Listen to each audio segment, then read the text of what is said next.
What was it?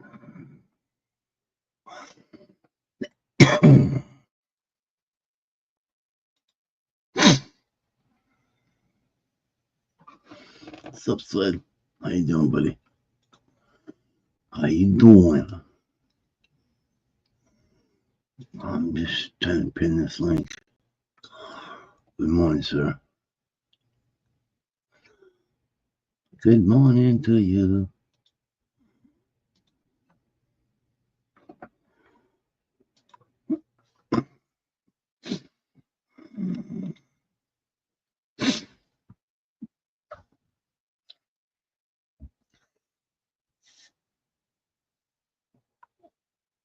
Smoking the band there.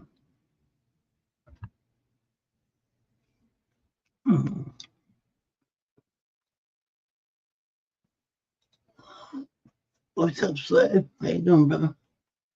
Let me go back here and see that. Fucking dog. Goddamn dog. What's up with the dog? I need to pin my link. There she is.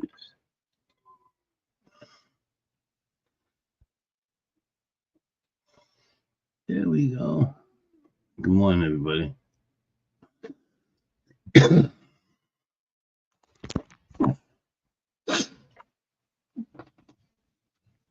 Just waking him back up again. What's up? Sitting there. Can't come back. This shit, that's the double. Hey, son of a bitch. What's up, brother? Good morning.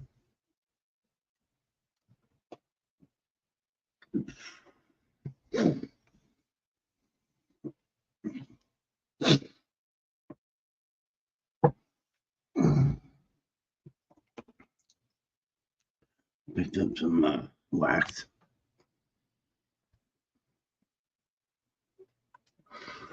What are you looking for? You live in Massachusetts? I got a 5x5 tent for free.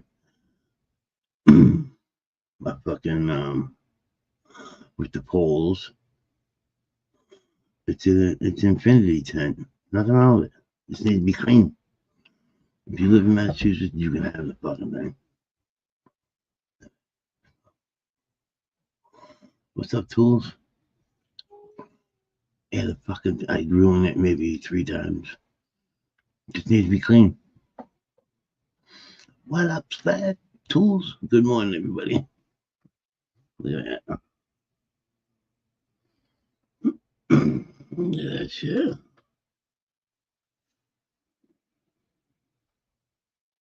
Mm. Mm. Smells beautiful. What's up, Tools?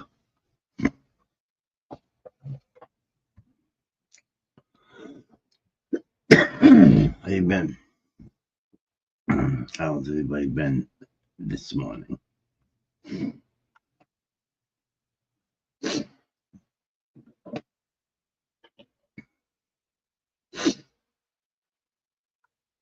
Booga, booga, booga, booga.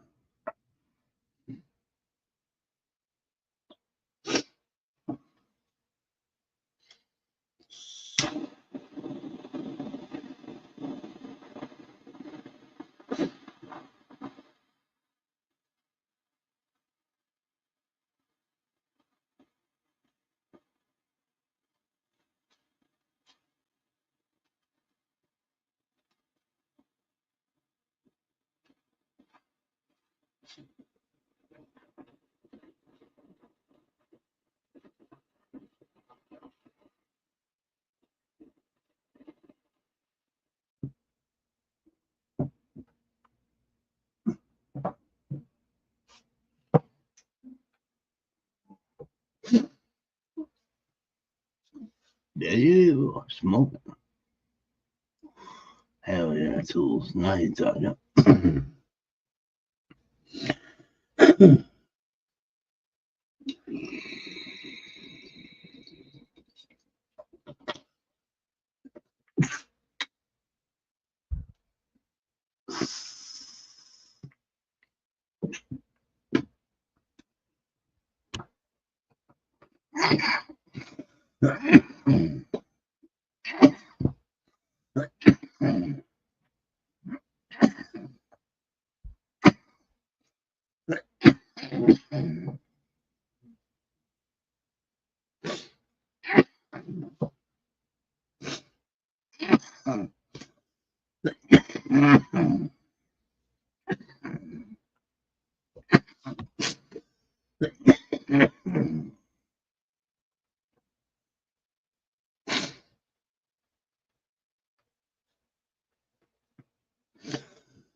That was a good hit. Hell yeah.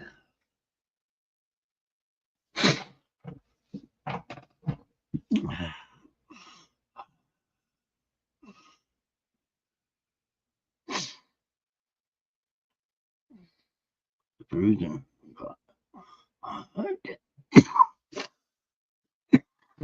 Checking out the beaches, aren't those?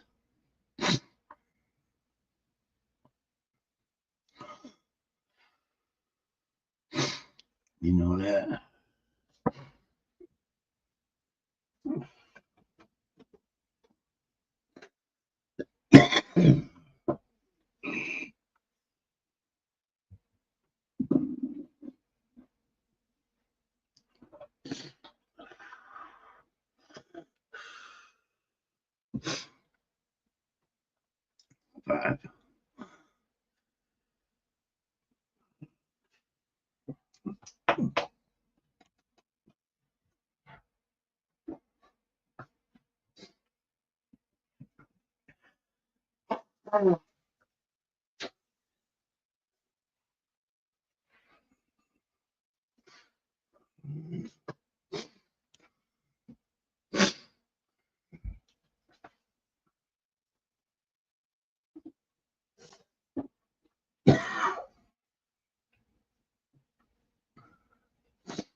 Five.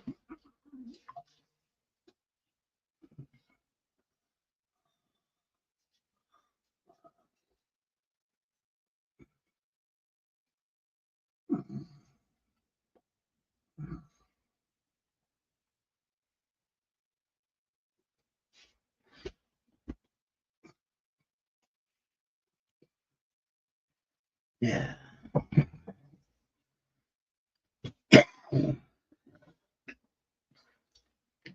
Now I feel better. Okay.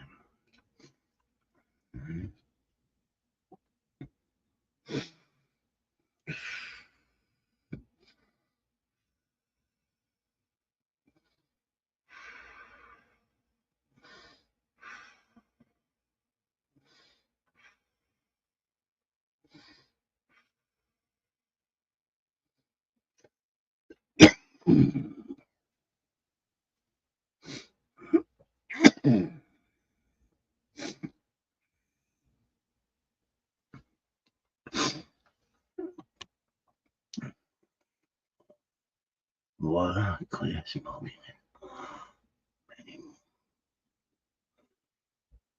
5 minutes. Nice.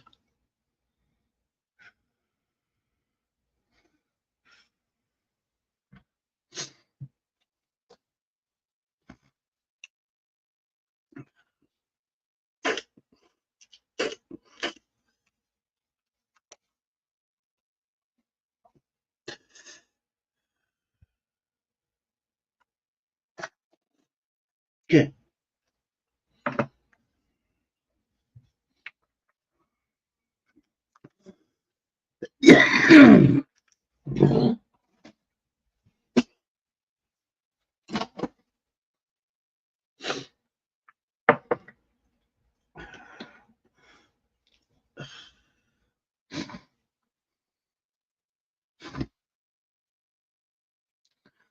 Water clear smoking at the moment. What the hell? What the hell?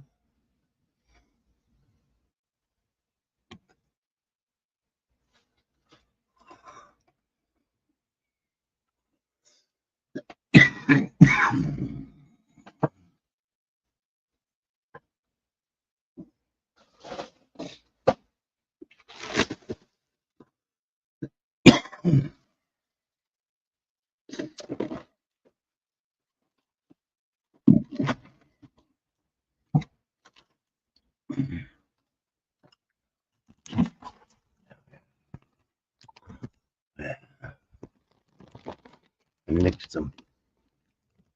Yeah.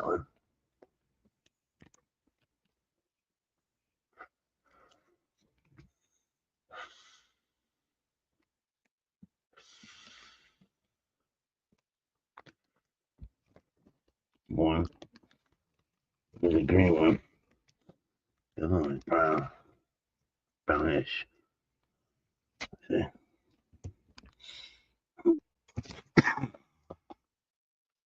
Two different. They're both dense. There's my dabs.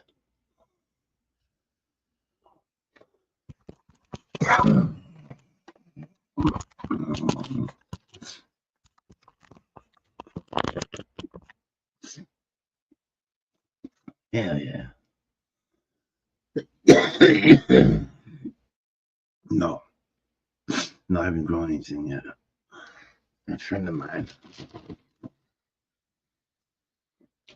That's a friend of mine right there. I've been sick. I haven't been doing nothing. I'm starting next week popping beans. One sled.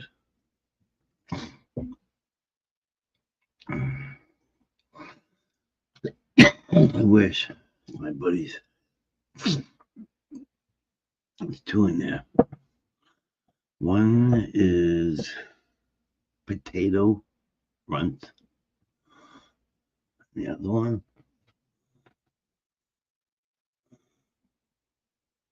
cherry cheesy cherry.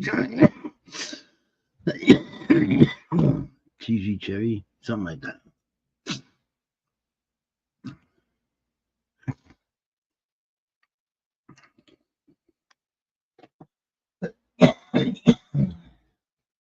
I wish that was mine.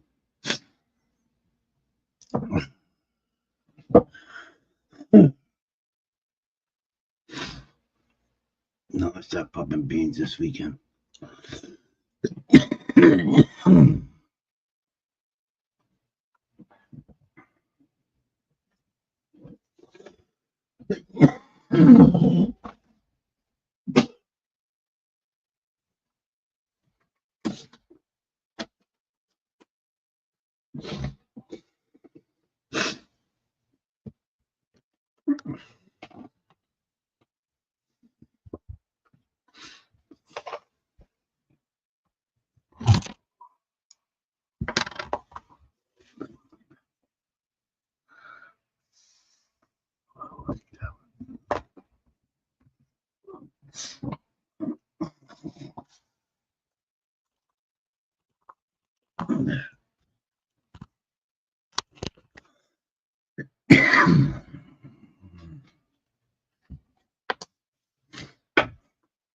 Bam.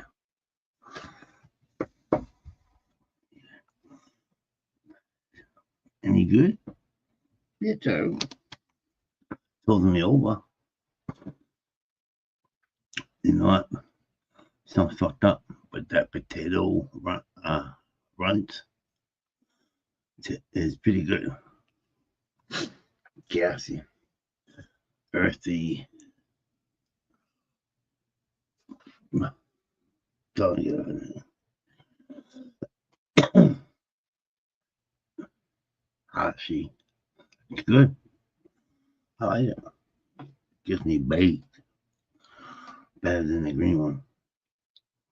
Not way better, but there's a difference. You can taste it, see the difference.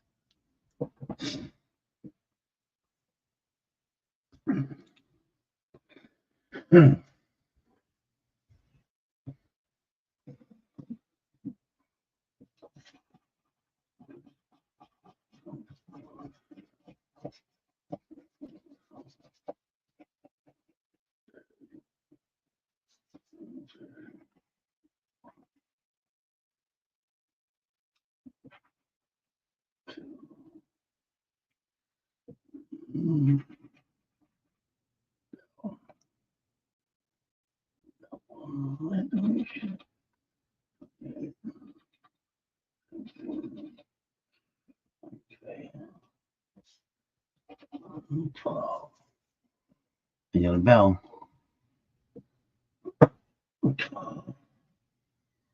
Okay.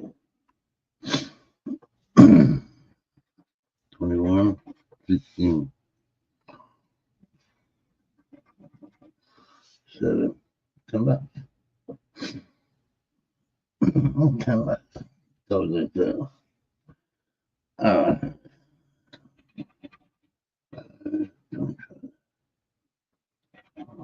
29,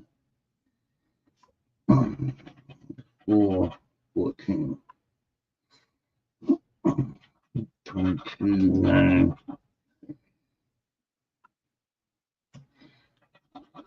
21.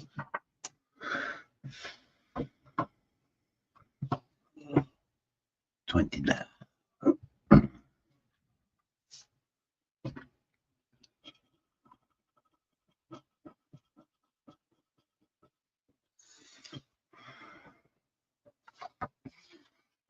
Ooh.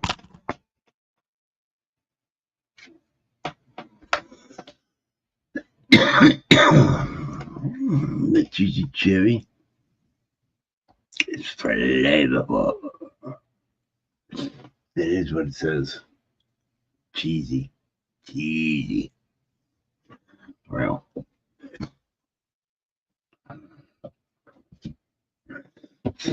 Just because it's a good friend of mine, I ain't gonna lie about it. Sorry, I've had better and I've had worse. You know.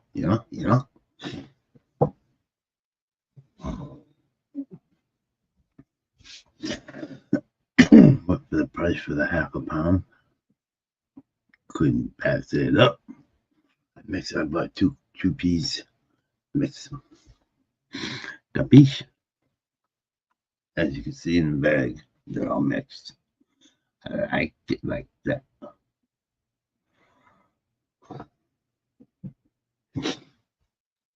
My shit ain't gonna be ready for a while. No, my shit ain't gonna be ready for a while. I got things to take care of first, unfortunately.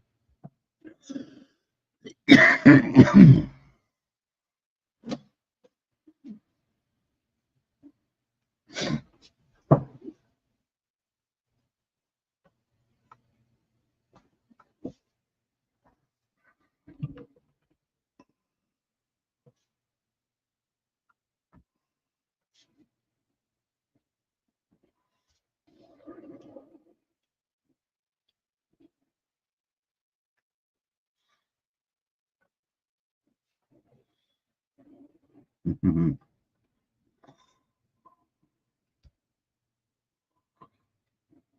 Mhm. Mhm. See what I'm saying, motherfuckers?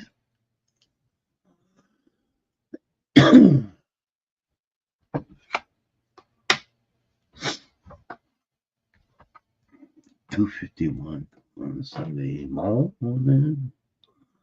Where did everybody go?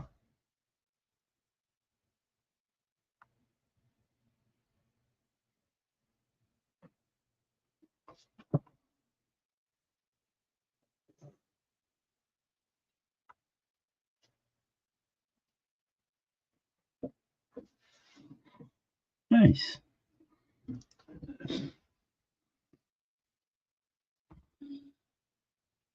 Some Pepsi.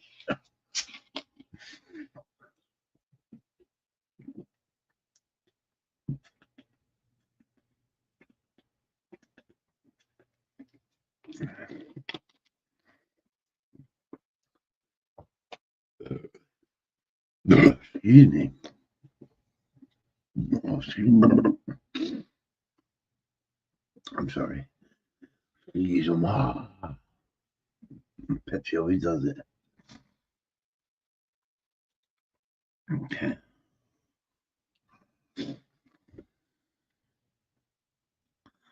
Let's try and find something. Let's find something to fuck with. You know what I'm saying? The best rock drummer from the 70s.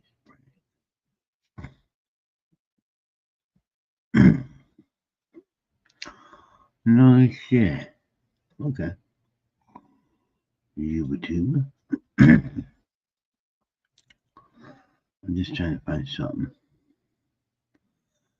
to. What's this?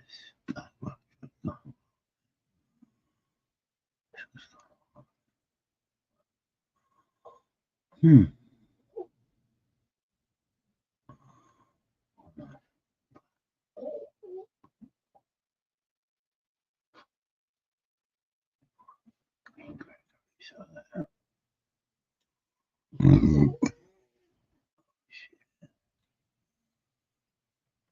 Good. What's this?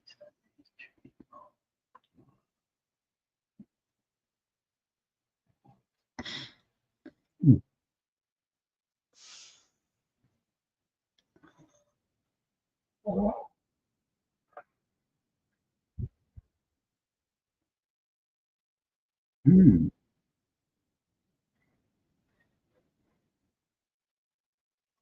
For inoculation. I start shrooms using a North Spore boomer bin, and this is how I did it. First, I inoculate a sterilized grain bag using a liquid culture syringe in a clean environment. You can also use a spore syringe. Then, I let it sit until it's fully colonized. Once fully colonized, I get everything prepped for inoculation. I start by breaking up my bag of spawn into smaller pieces. Then I place 1-inch and 2-inch adhesive filters on the lid of my monotub. Everything then goes into my knockbox and gets sanitized with 70% isopropyl alcohol. Next, I combine my boomer bag substrate and mushroom spawn together. Depending on the species, it takes anywhere from 1 to 3 weeks for full colonization at room temp and another 1 to 2 weeks before I can start harvesting. For more in-depth, step-by-step instructions on how to grow mushrooms in monotubs, visit us at northspore.com. Hell yeah. I grew these mushrooms using a North Spore boomer bin, and this is how I did it. First, I inoculate a sterilized grain bag using a liquid culture syringe in a clean environment. You can also use a spore syringe. Then, I let it sit until it's fully colonized. Once fully colonized, I get everything prepped for inoculation. I start by breaking up my bag of spawn into smaller pieces. Then I place 1-inch and 2-inch adhesive filters on the lid of my monotub. Everything then goes into my knockbox and gets sanitized with 70% isopropyl alcohol. Next, I combine my boomer bag substrate and mushroom spawn together. Depending on the species, it takes anywhere from 1 to 3 weeks for full colonization at room temp and another 1 to 2 weeks before I can start harvesting. For more in-depth, step-by-step instructions on how to grow mushrooms in monotubs, visit us at northspore.com. I grew these.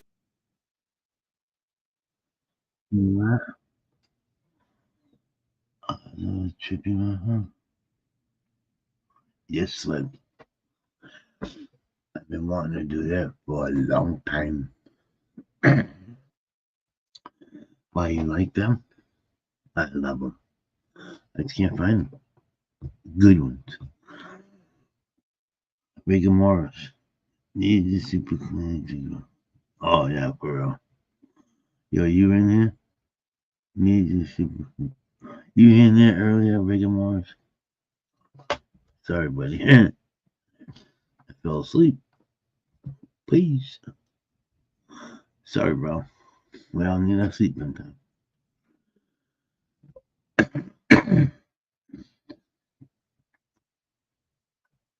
do, but yeah. Thanks, Morris. Mortis. Yo, I'll call you Mortis. Rigor. Rigor. I'm gonna call you Mortis. That cool? Rigor Mortis. What do you want? The whole fucking thing? Good. Cool. What up? Yeah, the mushroom. Back to the mushroom sled. You haven't done those in a while? I can't find any good ones, bro. Anywhere. I used to deal with one guy here. He used to come to my channel a lot. He just does chocolates now. I don't like chocolate. I want the mushroom. You know what I'm saying?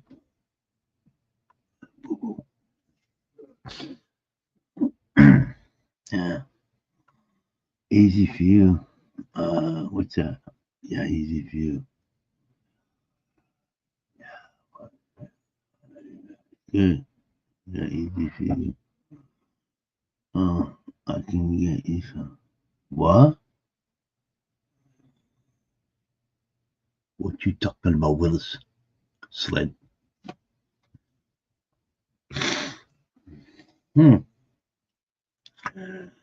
piqued my interest. Talk to me.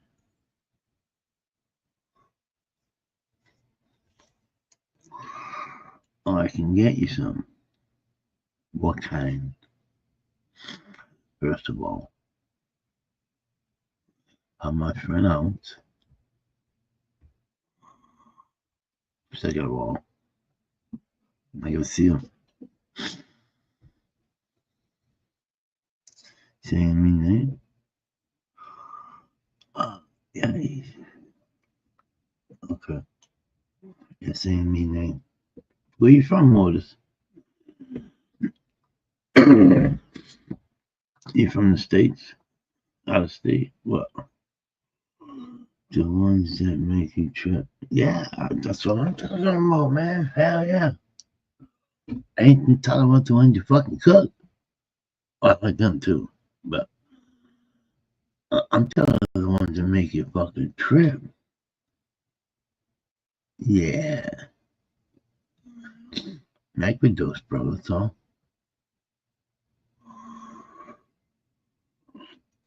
Sled. You gotta get in touch with me. Email something. I haven't had them in a while. I can't get the fucking things.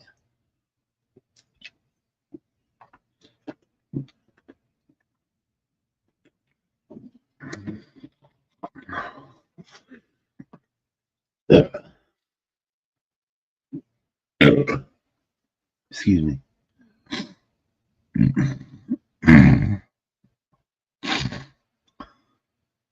Sammy. I said, where you from? From somewhere where you're not. All right, dickhead. Yeah, you want to be a dick? I'll be a dick. Mr. Mortis. Dickhead or dicker? Dickhead or dickette? We tell you, male or female?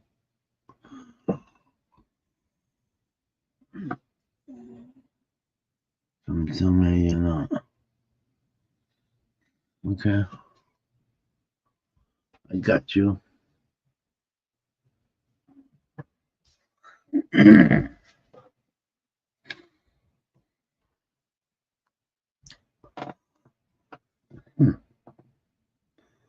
Now we're gonna do that.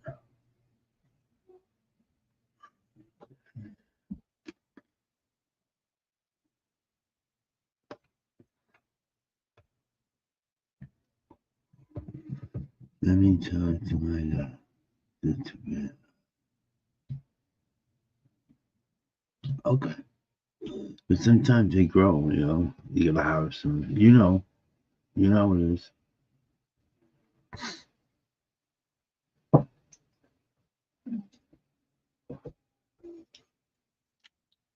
You know, my guy. I like that. I like that sled.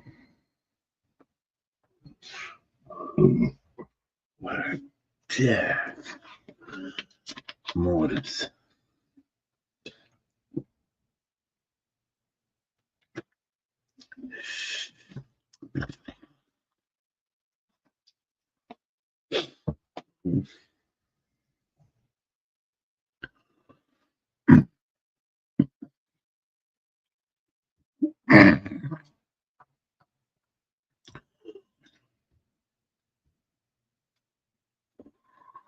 Yeah.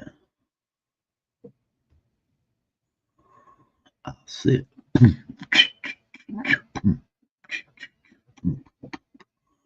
Why are you trying to be like that? Just keep things personal. Okay. Personal. I just asked what fucking country you're from. That's all I said. I said you're from the States. That's all you gotta say. From somewhere you're not. Alright. You wanna have a sarcastic attitude? I'll have one too. That's how it fucking works, bro.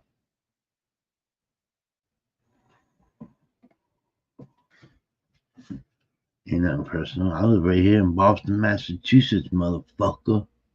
Right here. Boston. I ain't afraid.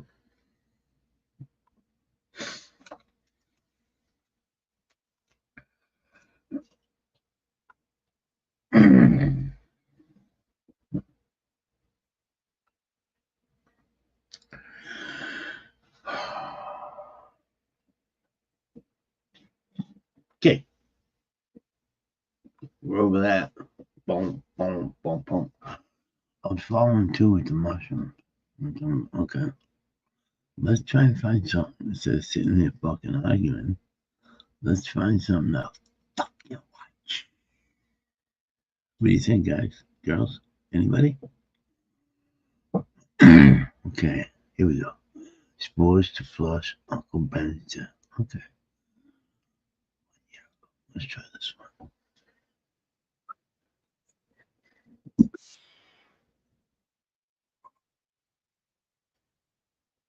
Okay. Mm-hmm.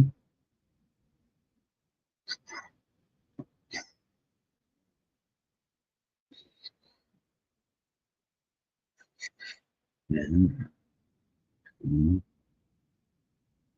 Mm-hmm. Mm-hmm.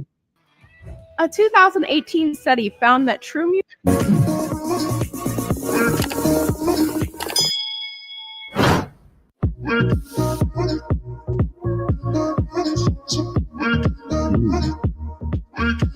Badass.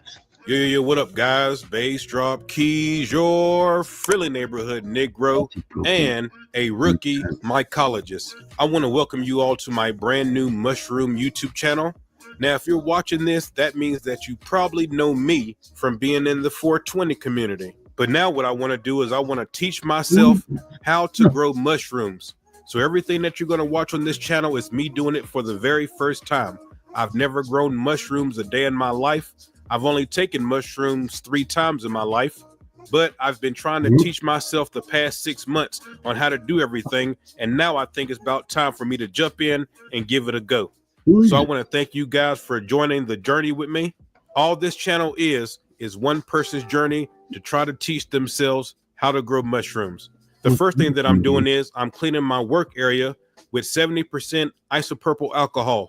The reason why you want to use 70% and not a stronger one is because the stronger ones will evaporate off of the surface too fast. With the 70%, it stays on long enough so that we can actually clean everything and make everything sterile or disinfected. In today's video, I'm going to be trying out the Uncle Ben's tech for the first time. This is a mushroom growing method involving pre-cooked rice sold in plastic pouches. This is a popular technique because you don't have to prepare any jars. The Uncle Ben's rice is already sterile, so that makes it super convenient. What I'm doing now to make sure we don't get any contamination is I'm taking the isopropyl alcohol and I'm spraying it on a paper towel and I'm cleaning the injection port on the bag. I'm also wiping down the syringe itself, the needle pack, and I have some micropore tape right there. It's very important that you make sure that everything is as clean as can be. Now for this video, I'm not using a steel air box, but I will be making one on the channel. Also, I will be getting a flow hood. What I have here is a spore syringe. Now you can use a liquid culture if you want to. It will actually colonize faster if you use a liquid culture, but I'm using a spore syringe this time. So what you see me doing right now is I'm tearing off the micropore tape and I'm putting it on the corner of the bag.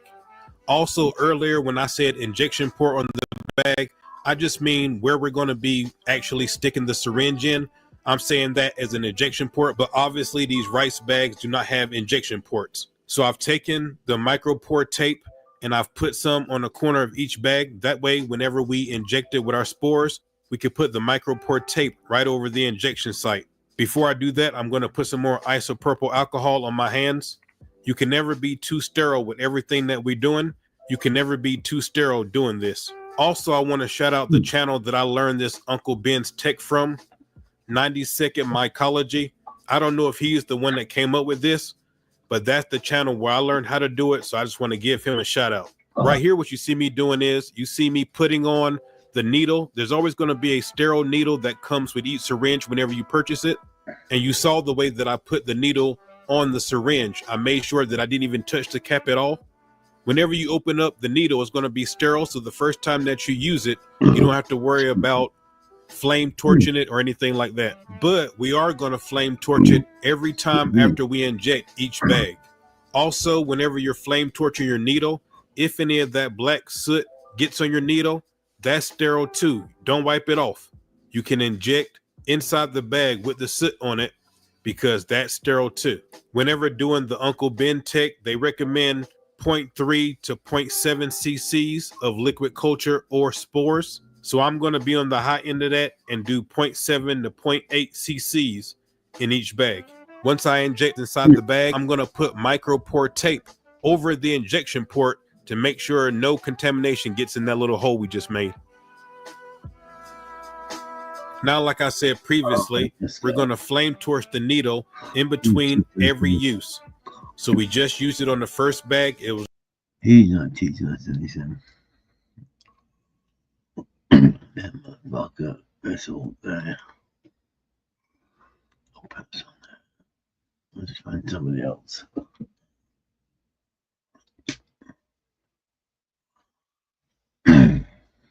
Well, people know all about it.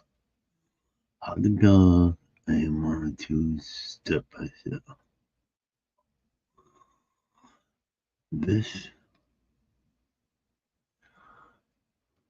okay.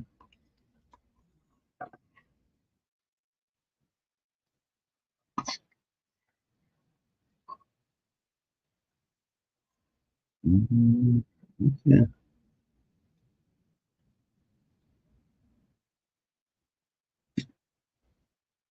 Yes, you do. Community of mushroom growers has grown rapidly and have developed many new and improved cultivation techniques. Monotubs are simple, highly effective, discreet, require minimal infrastructure and minimal cost. In part 1 of this video, I'm going to show you how to build a DIY monotub, create your own master grain spawn, and grow your first flush of mushrooms. Although the monotub tech is Mushroom most Johnny. often associated with the cultivation of psilocybe species, it can also be used to grow other edible mushrooms, which I'll show you how to do in the second part of this video. For those of you unfamiliar with this channel, several years ago, we released our first monotub tech video, which received a lot of attention. Since then, the community of mushroom growers has grown rapidly and have developed many new and improved cultivation techniques. After looking through thousands of your comments and thoughtfully designing our very own monotub, we felt like it was time to release an updated tutorial. Yeah. This spawn is super colonized. That's okay. Just got to get in there. Sometimes an elbow helps. If you're watching this and are realizing that you don't want to build your own monotub or don't have the tools to do it, you can get your own monotub from us at Northspore. The Boomer Bin is an all-in-one grow chamber designed by mycologists to grow edible or medicinal mushrooms using bulk substrates or fruiting blocks. Compared to other prefabricated monotubs, the Boomer Bin is modular. It has optional air exchange and humidity systems that allow you to grow a wider range of mushroom species. For more information on the Boomer Bin, check out the description below. I want to thank you for watching this video. If you like our content, please consider subscribing. With your support, we'll continue creating free educational content on all things mushrooms, including cultivation techniques, foraging, and the world of mycology. Again, thank you all, new and current subscribers, for being with us on this journey.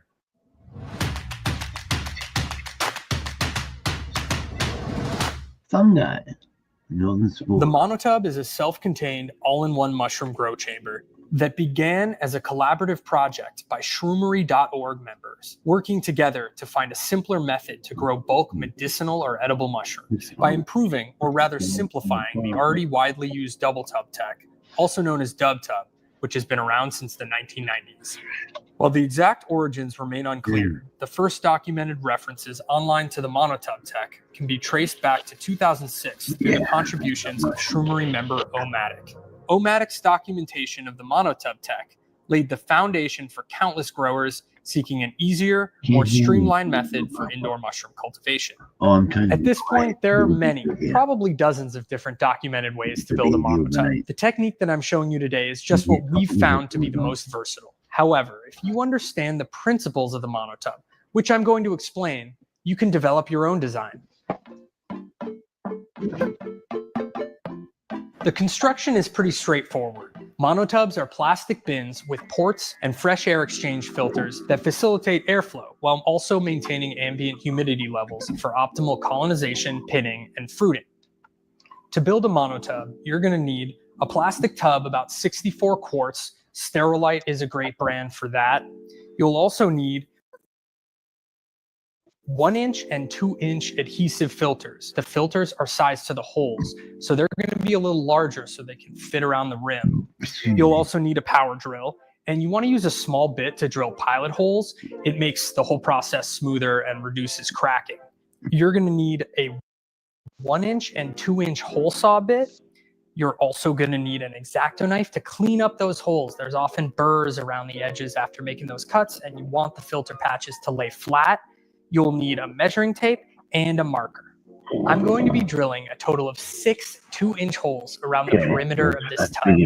2 holes on each long side and 1 hole on each end, about 8.5 inches from the base of the tub. From that, I'm going to drill 1-inch holes, positioned approximately 4.5 inches from the base. Ideally, your 1-inch holes should be just above the top of your substrate. This bin is roughly 20 inches wide, so my 1-inch holes will be positioned at This one's showing how to build. 10 inches and 15 inches across. My buddy Frosty built one of these. Using 2 sizes of holes for this build. There's flexibility with hole placement and hole size depending on what types of species you're going to be growing in your tub. We're designing our tub with flexibility and airflow optimization in mind for growing the widest range of mushroom species. But for growing one certain variety of medicinal mushroom, you can get away with just the 2-inch holes. No.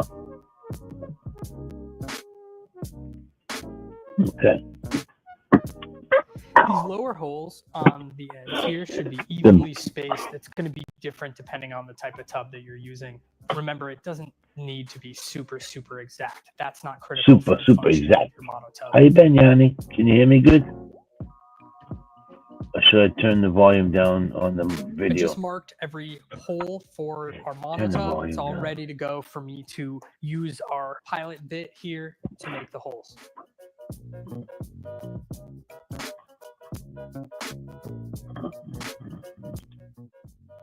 There we go. That's better. That's better, Yanni. Now that we've got our 1-inch hole saw bit attached, That sound we're better? ready to drill these holes in the tub, and I'm going to do so in reverse. In our original monotub guide, we drilled. No, We not gonna go reverse, mushroom now? forward, I'm gonna and try. that rips at the plastic and can cause cracking. And that was the number one comment we got on that video. And so this time we're going to do it in reverse. And that way you don't have to press very hard. What do you You're think? melting the Think I should plastic. So try? you're actually going to smell it melting, see it melting, having good airflow in your space, and maybe wearing a mask. Not a bad idea. Very interesting, huh? But I won't build it like this. I'll buy it. But my buddy Frosty built one of these, like this gentleman's doing. He built it. Hell yeah. Woo. That's a special kind of bit. So it don't melt it. Because it gets heated up.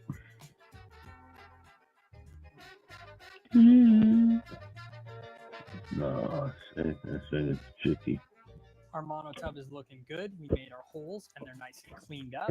All you need to do is add your filter patches from here before you start growing. Very important step. Alternatively, you can make your own filter patches using some polyfill, tape, and micropore tape. I find that stick-on filter patches are a lot easier to work with and more effective for this design. How to create clean spawn. To grow mushrooms in the monotub I just built, I This need to is create interesting. spawn. In order to create spawn at I'm home, okay, you're Papa. going to need Thank a you. liquid How culture are you? syringe or spore syringe, sterilized media Good. such I'm as doing grain fine. bag, and a clean environment for I'm doing really well. I'll be using a liquid culture syringe today because they offer greater consistency, faster colonization rates, and they're more cost effective. Liquid culture contains fungal mycelium suspended in a yes. nutrient broth, which has been selected for Yes, specific ma'am. strain characteristics am. such as morphology, colonization rate, color of fruiting bodies, Ray potency, and I going preferred shopping substrate, preferred fruiting for the conditions, kids. and strain vigor. With the liquid Much culture better. syringe, you know How was your exactly what holiday? genetics you're getting. On the other hand, spore syringes contain mushroom I'm spores. looking The spores are microscopic, single-celled structures up. that contain half of the Did you have a genetic good holiday? information needed to produce mycelium. Once you inject spores, Mycelium. you don't know what you're going to get until your mushrooms fruit. For that reason, I prefer using liquid culture. However, people have and can use both kinds of syringes, but I recommend using the former if your desired species is available as a liquid culture.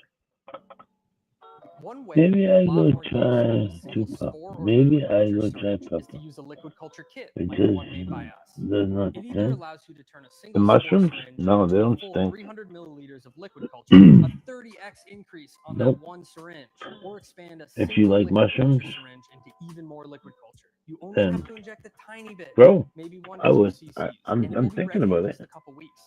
I'm seriously thinking about it. I'm going to be doing all of my lab work inside the Let's Knockbox, see which is our if it portable is version of the Still doable. Air Box. The Knockbox is Is going it to help me not create a Nope. clean environment No smelly and smelly. reduce the possibility what of you need, though. contamination by limiting air movement. You can do this process in open air, but it increases your chance of contamination. I'm first going to check my sterilized grain bag for any rips or tears in the packaging that may have occurred during shipping. Everything looks good, so I'm sanitizing my space, hands, and grain bag with 70% isopropyl alcohol.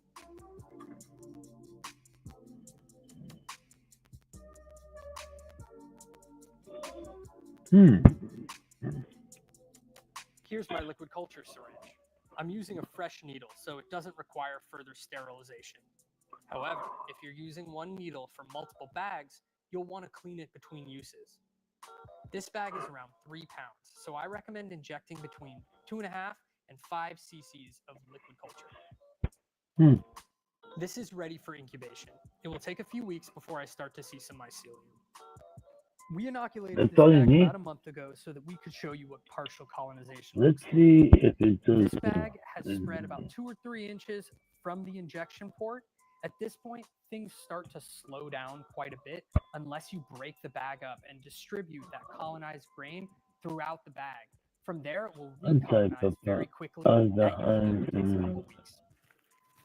It's okay, yeah.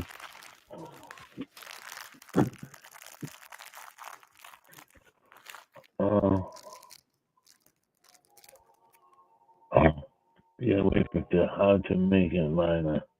Here we go. If you were to inoculate this monotub as is, you might experience an undesirable phenomenon known as side pinning. Side pinning occurs when your substrate pulls away from the sides of the bin as it colonizes, leaving space for the mushrooms to fruit from.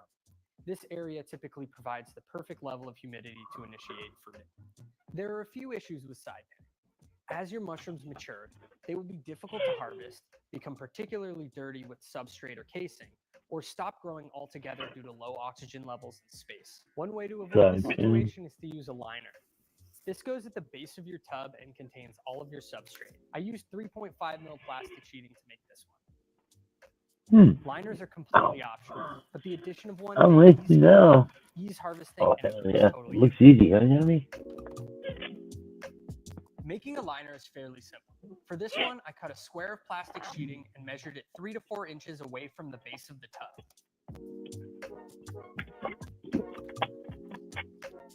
I put the sheeting over the bottom of the tub with even overhang on each side. From there, I fold each corner and secure it with duct tape.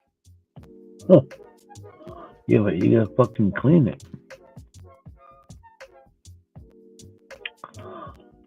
That's a good idea. My liner is sitting in there snug. My filters are in place. We're ready to inoculate. How do you inoculate a monotube? I have everything I need to inoculate this tub right now. 70% isopropyl alcohol, gloves, a bag of fully colonized grain spawn, and 2 boomer bags. North Spore's manure-based substrate for growing those. Any questions, Johnny? If you're not growing dung-loving mushrooms, you can also experiment with different kinds of substrates. Do you like tripping? Such as woodlover. Just make sure you have the right substrate for the right mushroom species before you get started. Otherwise, the results may be less than ideal.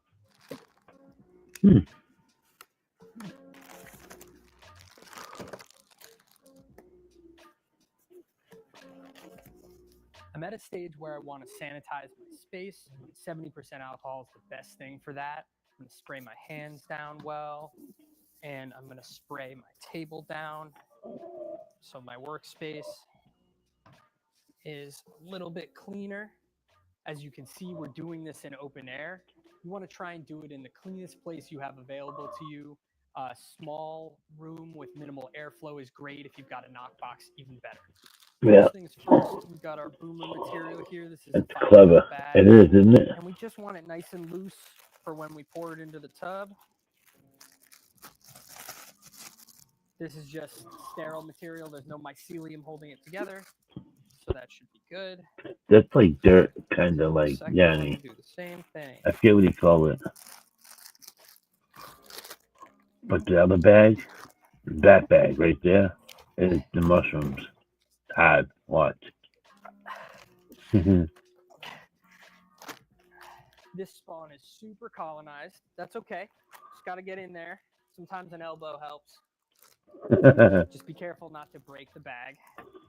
But you want to really get it broken up so that there's lots of inoculation points and it's well distributed amongst the boomer material. Could be a whole tutorial on different massage techniques for your spawn. Doesn't have to be perfect. That's looking pretty good. This 1 3-pound bag of grain spawn can inoculate 2 to 3 5-pound bags of substrate, depending on the size of your tub and your preference. Very clever. It's gonna be very clean though. See that stuff he's using? Isopropyl, 70%.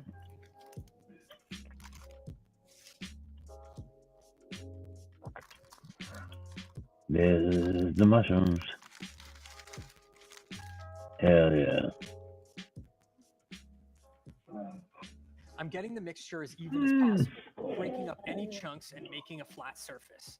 A homogeneous mix of grain and substrate will result in even and complete colonization. I'm also making sure to gently pack down the substrate, which can help reduce side pinning further and get rid of large air pockets. You don't want it too tight, they won't be able to grow. Being What? as clean as I Okay. could, I combined my boomer material with my grain spawn. Now the tub is ready for incubation. Holy shit! A common misconception is that mycelium and mushrooms in general prefer to grow in the dark. They don't. In the wild, mushrooms tend to fruit in darker, shaded areas due to higher levels of humidity. In fact, ambient light plays an important role in forming the fungus where to fruit. It's necessary for the production of certain natural chemicals within the fungus and aids in color and fruit body formation. With that in mind, the environment in which you're growing your mushrooms plays a big role in the success of your grow. It's best excuse practice me. to store your tub away from direct sunlight and in a temperature-controlled room between 65 and 75 degrees Fahrenheit. An area that's too hot will dry out your mycelium and promote contamination. An area that's too cold will slow the colonization process down significantly, if not completely. If all goes well, my tub should take around 2 to 3 weeks to fully colonize in this space. 2 weeks later. There we go, Yanni. My substrate is now fully colonized. Oh with my shit! There's also some condensation on both the lid and on the top of the substrate, which is That's a good good. sign that this tub is properly hydrated. It's a You good might also sign. see droplets of amber-colored liquid called exudate on the substrate. This is a That's normal the fungi. byproduct of fungal metabolism. Coloration of mycelium See that white varies shit on species to the species, dirt? with some mycelium even turning slightly blue over time. To promote fruiting, I'm going to add a thin casing layer to the top of the substrate. Think of the casing Ooh, I layer didn't like know that. leaves on a forest floor. They provide an excellent environment for pinning mushrooms. The casing layer mimics this natural system. You can use many different low nutrient materials such as coco coir, peat moss, or vermiculite. If you plan on using vermiculite, make sure that it's Sure. certified to be asbestos free. We'll link to both coco coir and clean vermiculite in the ingredients below.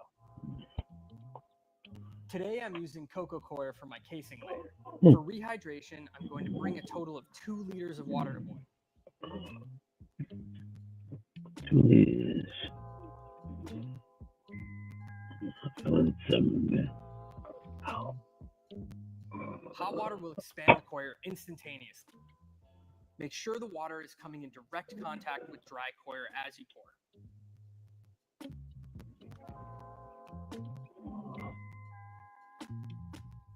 Using a fork to scrape and mix will help reduce leftover dry chunks. Before using, let Wow, it sit look until what it it reaches did. room temperature. That's pretty cool, huh? That little block did that. To go the extra mile, you could consider a longer pasteurization. This just ensures a cleaner material and further reduces contamination potential. To do this, you'd want to boil the casing material for 30 minutes. Just make sure that you let it cool and squeeze it out to field capacity. I'm going to start by spreading a at thin that. layer of coir on the surface of this mycelium. Look Around at 1 inch. that.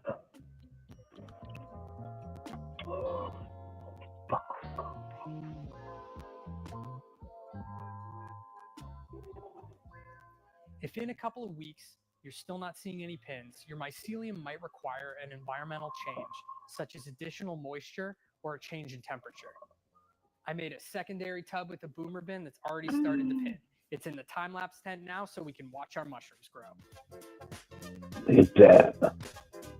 There you go, Yanni. That's awesome. Look how big they are.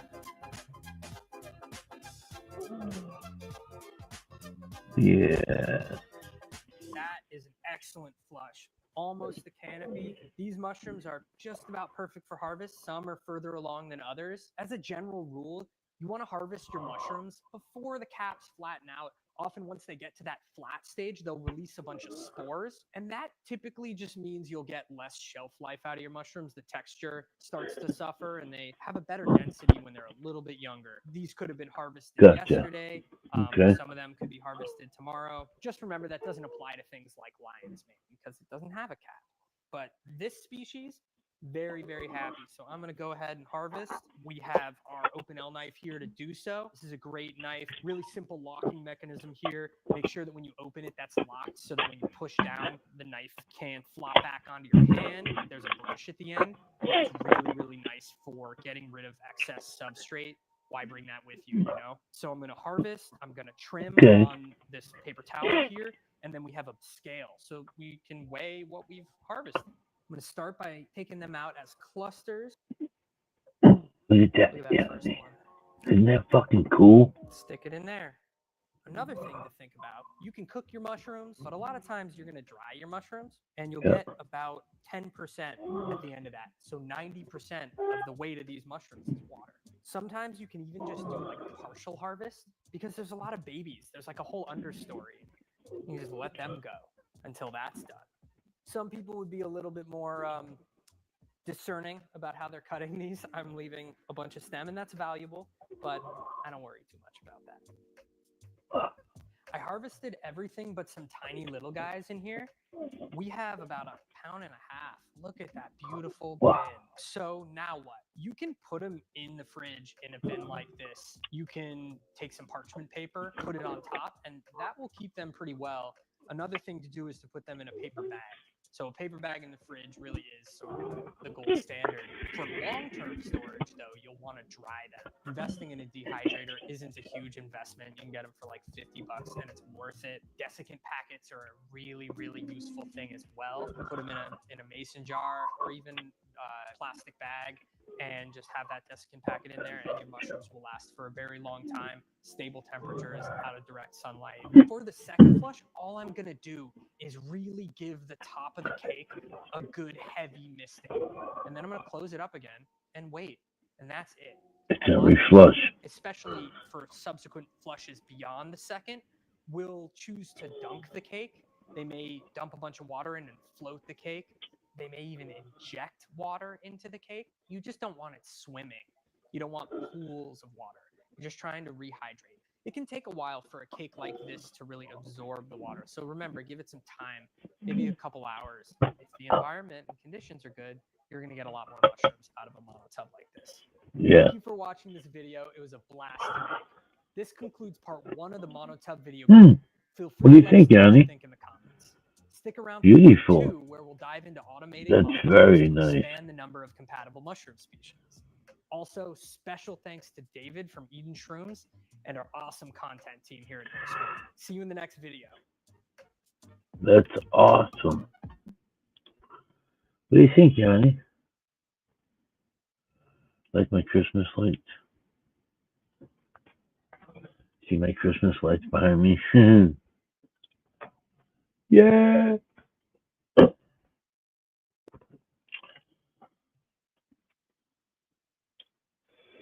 You want to grow them? Oh, Yanni? Or learn together? I've never grown before. Just like magic. Yeah. For sure. Okay.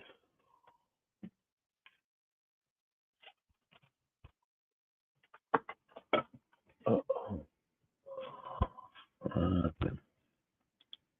Okay. What do you think, Yanni? You like that? It's a nickel. It's a nickel. Yeah.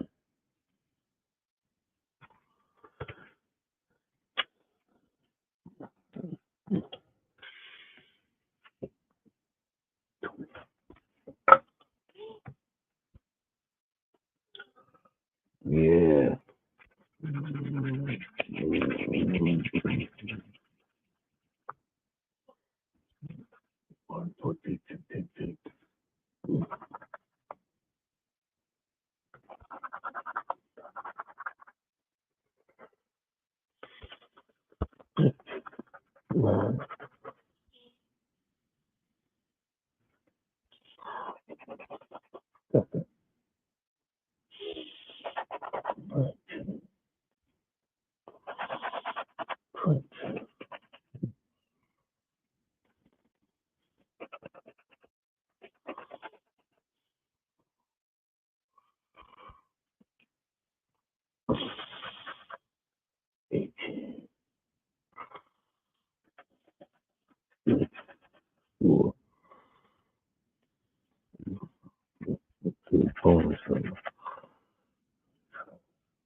Very cool, Pepper.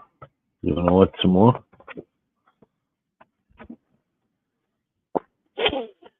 Wanna watch some more? See if we get some more. Hold on a minute.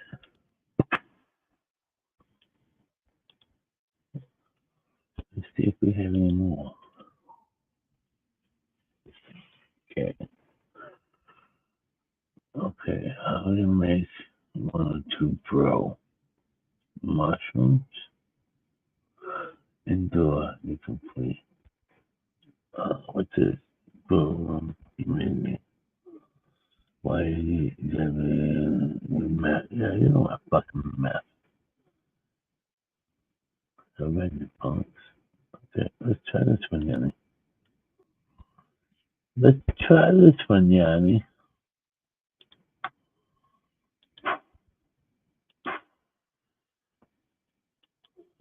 Okay, so 10,000.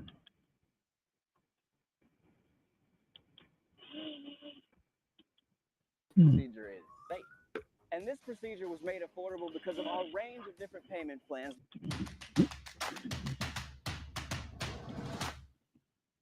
What do you think, Hey, Yanni? I'm Kevin. I'm here with Northspore, and today we're going to talk about monotub cultivation, which is a really simple at-home cultivation method. It's how a lot of professional growers get their start. And what we're going to do is use a pasteurized manure substrate to grow oyster mushrooms. Cheers, We can all. grow a wide variety of mushrooms, different types of agaricus, shaggy manes, Let's see what so this on guy and so got to forth, say, using this Yanni. method and this substrate. So let's go over some of the materials we're going to need for this. For monotub cultivation, you're going to start with a tub. This is a clear 70-quart Sterilite container. Any similar plastic container will work. We're going to use black spray paint to spray paint the bottom half of this tub. That'll keep your substrate dark. If you use a dark one, you're going to want to have a window or some sort of lighting system involved. We're going to use a 2-inch hole I don't like saw that. on a power drill. We're going to use this to drill I don't holes like in the that. side of the Spray monotub. paint? We're going to stuff No. those holes with a polyfill. We're going to secure that polyfill with duct tape. We're going to fill the monotub No, with it's not the our hacker. substrate. I'm sorry, Yanni, but this guy's no good. Midnight Toka. Hey, Yanni. Midnight. What are you doing at 3:30 in the morning? Can't sleep. Yanni and I are just looking for mushrooms, how to grow them. You know what I'm saying?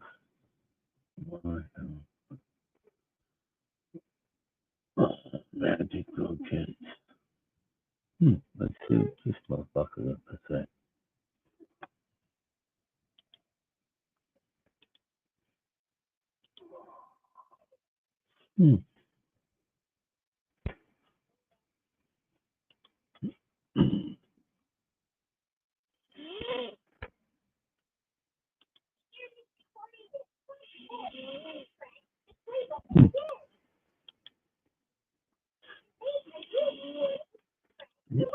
For my spawn, I've got some gourmet mushrooms right here. My spawn's a little bit old, but it'll work just fine. The substrate I'm using is just standard cocoa coir and vermiculite. Let's see what this guy got For to a say, 20-quart Yanni. tub, I use 4 quarts of substrate What's up, and 2 Midnight? quarts of spawn. So this is 2 quarts of spawn right here, and I'll How be you adding doing? 4 quarts of substrate to the bin. Good night. He said hi, good night. I like to start just by sanitizing Hi, some Papa. bins. Good night, Papa. Yay. Hey, Papa. Good. I also like to spray down the inside of the tub.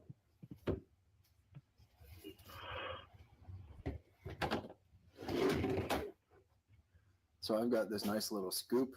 It's exactly a quart. I found this on the side of the road. You can just use like a wide mouth jar. To start, add 3 quarts of substrate into your monotub.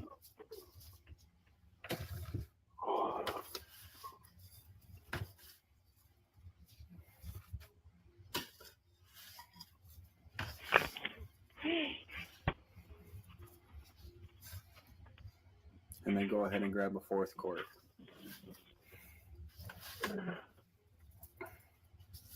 And you're going to set this one aside for later.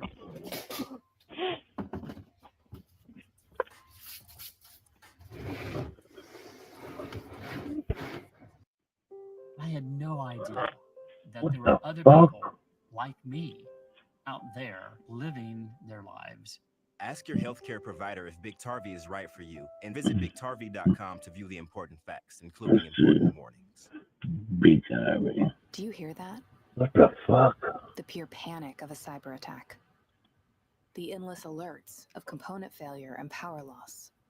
Can you hear it? Oh, I can hear Can it. we? I can hear it. Sports trust. I can Okay, so no. inside the tub, just level it out. I don't want to hear that.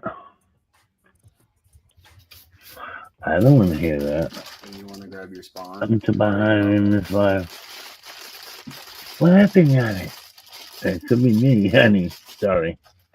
Now, in my older video, I talked about adding water to this to rehydrate the grains. Midnight. What are you After doing up so experimenting late? with that more, I found it's not really necessary. I didn't notice a difference. So I've stopped doing that since. 14, Once you get the grains 27. broken up, just dump it right on top of the Sure. cocoa coir. 18. 30. 13. 24. So, Now, at this point in its life cycle, the mycelium's pretty contamination resistant. You don't need to Three. be wearing gloves or anything. But that's since I like bullshit. to collect spores from my samples and I want the spores to be clean, I'm going to go ahead and sanitize my hands again just to keep the inside of the tub as clean as possible. 22.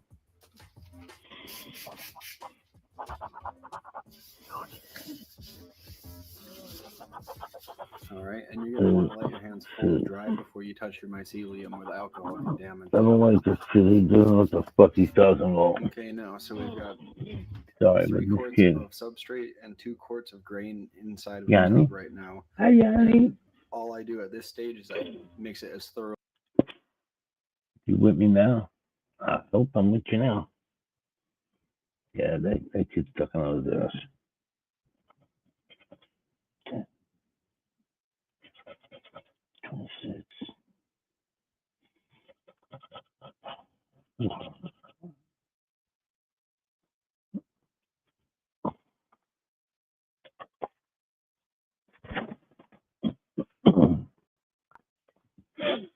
Yes. You with me? Look at my lights. See that? Oh, the baby's waking up. Oh, shit. The baby's waking up, yeah. Well, my buddy. My little buddy's waking up. Yes. So, we just monitoring my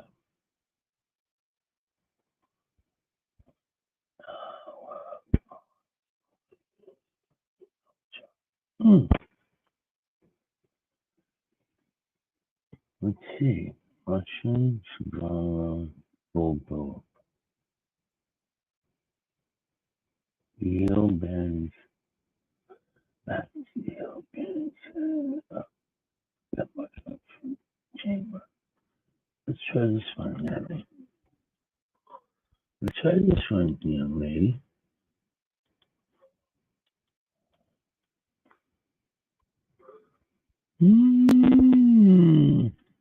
Oh, we will.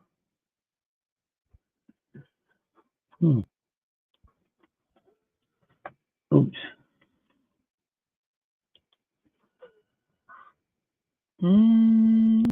Let's share it first.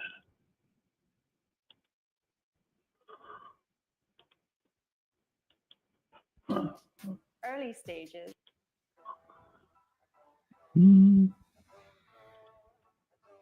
Maxio bins are the best tool to grow your mushrooms. Okay. But in order to have success, you'll need to follow some steps. There we go, Yami. It's a good one. I'll walk you through those, including all the materials That's nice you'll and need, clean. plus how to pick a location. See, this is what I would I'll buy. explain the ideal environment, including light, temperature, airflow, and humidity. Preparing your workstation, cleaning your bin before use using proper sanitation techniques, inoculation, Yanni. early stages, Peace, Yanni. Have a good night. and then I'll Have a explain good day, ideal Yanni. conditions for growth. What causes contamination? And more importantly, Go get how to clean. avoid it. Then we will move on to fruiting and harvesting, and we'll end with the aftermath and compost application. For this demonstration, I'll be using the Max Yield bin. If you've ever set up a bin from scratch, you know this can be the most tedious part of mushroom cultivation. It's a crucial step, and when done incorrectly, it can lead to a lot of frustration, ending in disappointment. Luckily, Max Yield bins provides an option to alleviate all the work, as they introduce Oh, no the way. first ready-to-use bins See? designed specifically for mushroom cultivation. It saves you unimaginable time and frustration as it delivers consistent results. Here are some design features. The air holes are strategically placed throughout the bin, offering optimal airflow and control. A blacked out base to ensure vertical growth, and it's the ideal size for any grower, holding up to 30 pounds of substrate and spawn mix. This is roughly 20 quarts in the base of the bin at a 2-to-1 ratio of substrate to grain. So whether you have a lot of experience or just beginning, you'll find this is the most efficient tool for growing your mushroom of choice at any scale. So the first question you should be asking is, where will I be doing this? When choosing a room to use, make sure there's as little exposure as possible. This means no open windows or doors that can bring in contamination from the air outside. No pet should have access, and ideally the room should be easy to clean from top to bottom. For larger scale purposes, you'll need a laminar flow hood, stainless steel tables, and HEPA filter intake, creating positive pressure.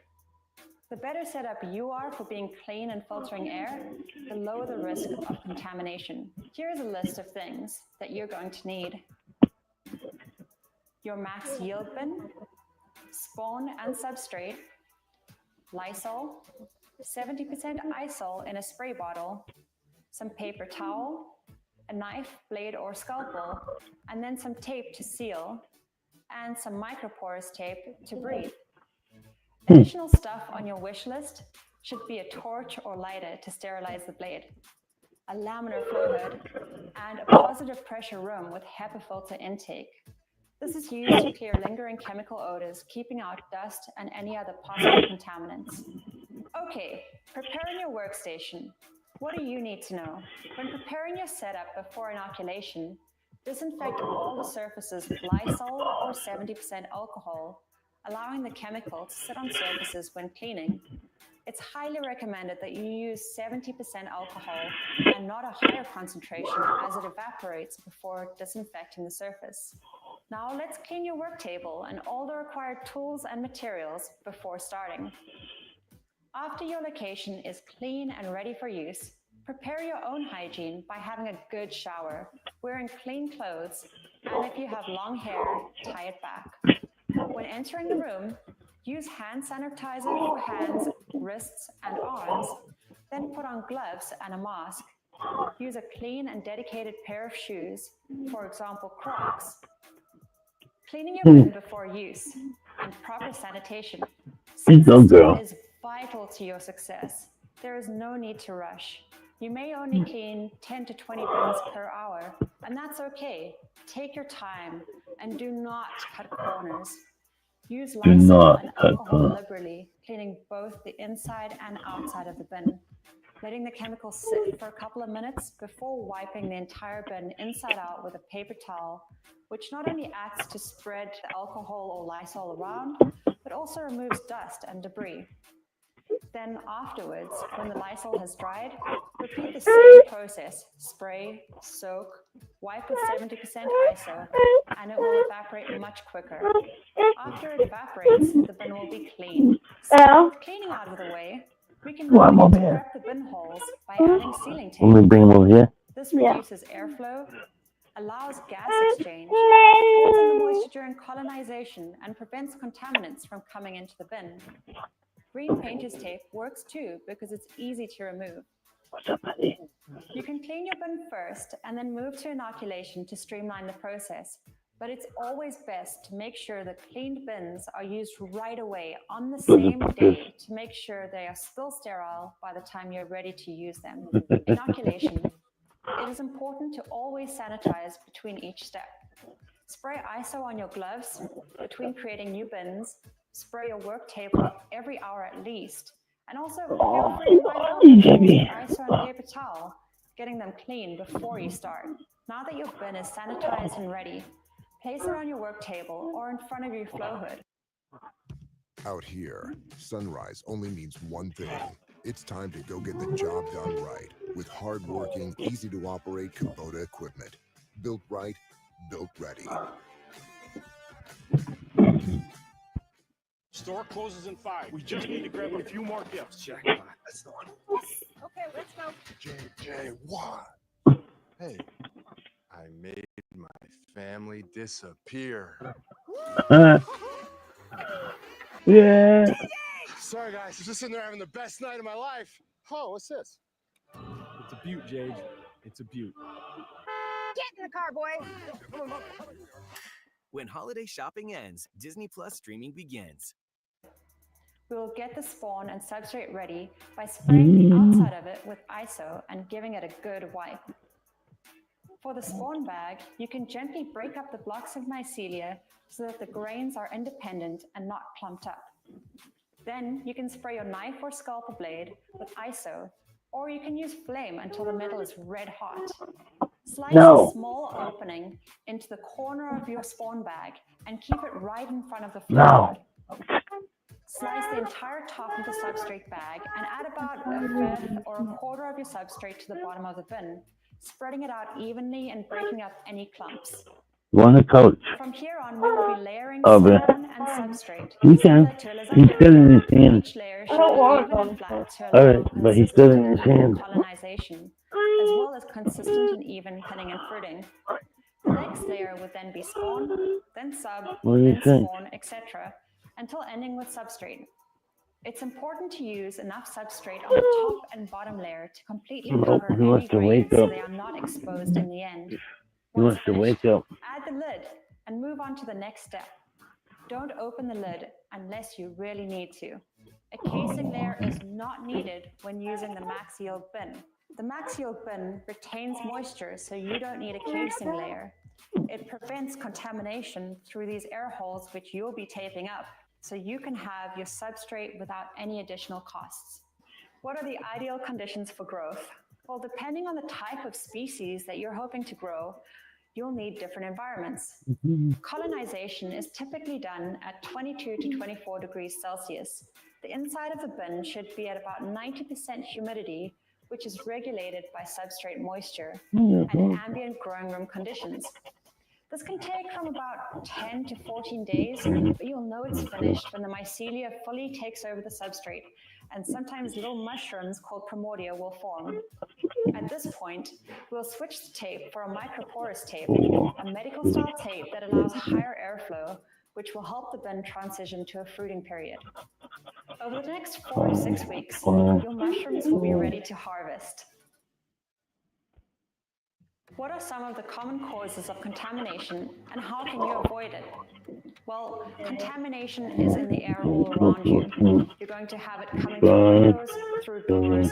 You're going to get it in your hair, on your clothing, underneath your fingernails, everywhere. So the best thing to do, make sure you wash your hands, make sure you put gloves on, and then use ISO, ISO, ISO. Everything you touch needs to be rubbed with ISO. Everything that touches the mushrooms needs to be cleaned with ISO before it touches the mushrooms.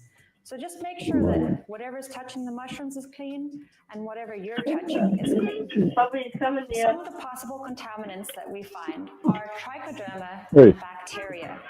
Bacteria looks kind of slimy, can be very white. Hi, buddy. Tricho is a green mold. What are you While it looks doing? pretty, do not open your lid Go see to have a cousin. look at it. If you do find anything strange No. or any type of contamination in your bins, immediately You remove can pull it the out bin from the easy, fruiting room. easy. Do not open the lid because it will spread spores Easy. and get rid of anything that is inside of the bin before I cleaning know. with ISO. The best part about growing mushrooms is just before they fruit and when you get to harvest the fruits of your hard labor. You'll know that the mushrooms are about to fruit when the substrate gets colonized with a thick white mat of mycelium. Tiny little dots called mycelial knots or pins will form, and those pins will change The into teeth home. primordia, tiny little baby His mushrooms. mom and dad's At this home. point, you might They've notice been little on for hours. drips that look like water on the surface of the Does he mycelial need a mat. diaper change? Well, that's not contamination. Don't Those you are the change the diaper? metabolites that the mushrooms produce just before fruiting. And then within the next few days, I straight text after her. primordia is formed, the fruits He's probably get hungry. big and tall. And then just before the bell breaks, keep a close eye. Call Because Kayla. as it does, you'll need to harvest your fruits. Once you're done with your final flush, you're going to need to get rid of the substrate within your maxillary bin. Oh, I'm sorry. Here. Ways that you can do this. I plugged in You for can you. either dispose of the substrate within the trash, or you can choose to be environmentally friendly and compost the substrate within your Maxial bin. You can either compost within a community composting system, or you can compost at home. If you choose to compost at home, make sure that you add fresh greens to your compost system. Otherwise, your compost will heat up due to all of the metabolic activity that's happening within your substrate. Lastly, once you're done, make sure that everything is absolutely clean. Make sure that there is no bacteria, no trichoderma, or any soiling of your Maxial bin. This makes it much easier to use on your next application. So, open it up, give it a good clean or a rinse, and once you're done, spray it out with ISO. Yeah. Woo! Maxi open.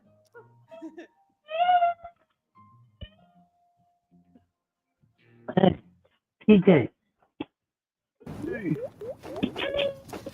Hey, buddy.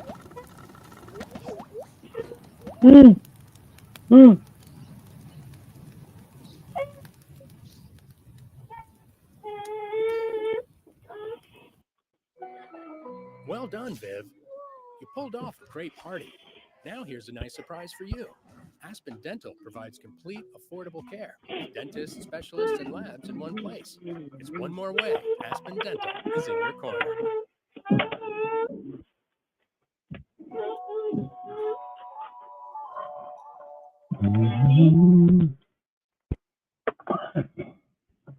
Okay, this says Mimi. Mimi. Mimi. What a good boy. You no. Do not put that in your mouth. Look at me. Well, don't sit there.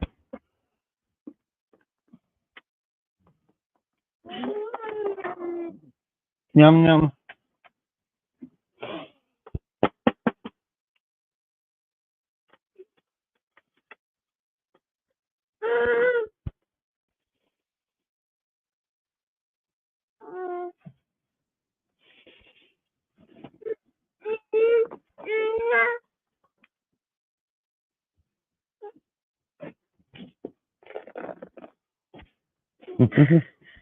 We made the same face.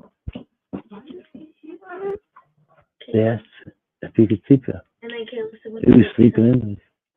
when he wakes up to text her and she's not answering. Call. Ooh, my back hurts. Did he just wake up? Yeah, he just woke up. He was sleeping the whole time. Yeah, you said your name. Oh, my back hurts.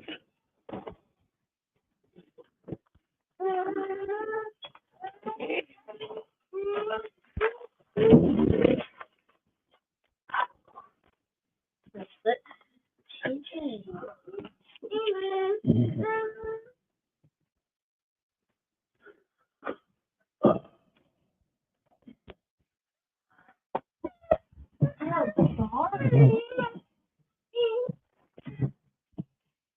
He's coming for you, Papa. Watch out. Hey.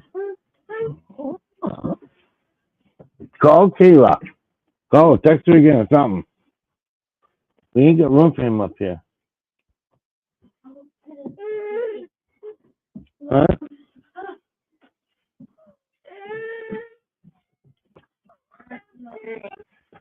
Hey, where did you come from?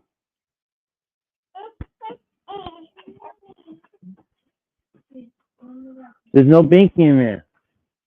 We've been looking all night. Call Kayla, text her something. Just text her. All right, do it again. You can keep doing it to wake her up. You don't have to wake up. We'll call her. She's getting up.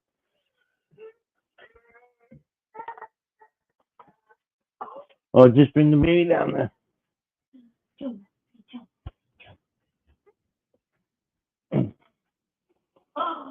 You want to just bring the baby down there?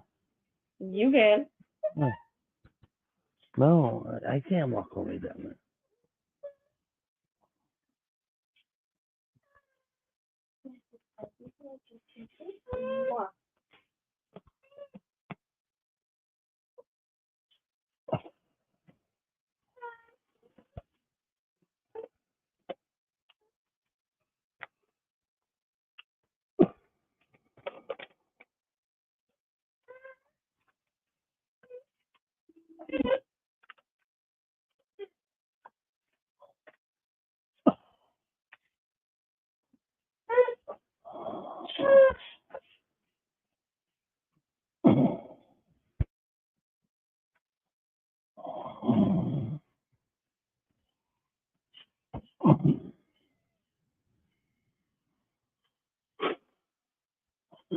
What? Huh? Keep on the show, man. Show? Yeah, like Where's the clicker? blue. I'm not do that. I'm not operate this fucking thing. She didn't take a prescription. I'm gonna.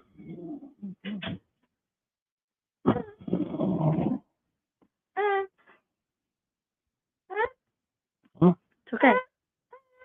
No. Hell, can you show something wrong?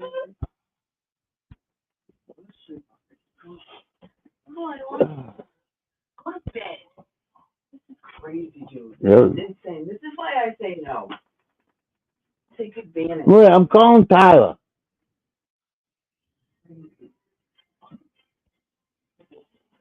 Go back to bed. No, he's not. You saw you just yawned and something else.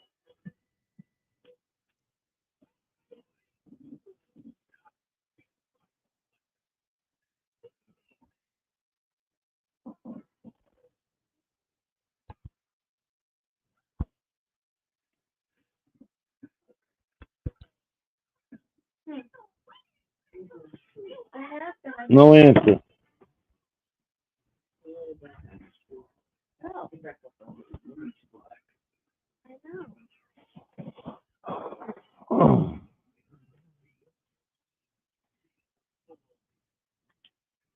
Ow. No answer. No answer.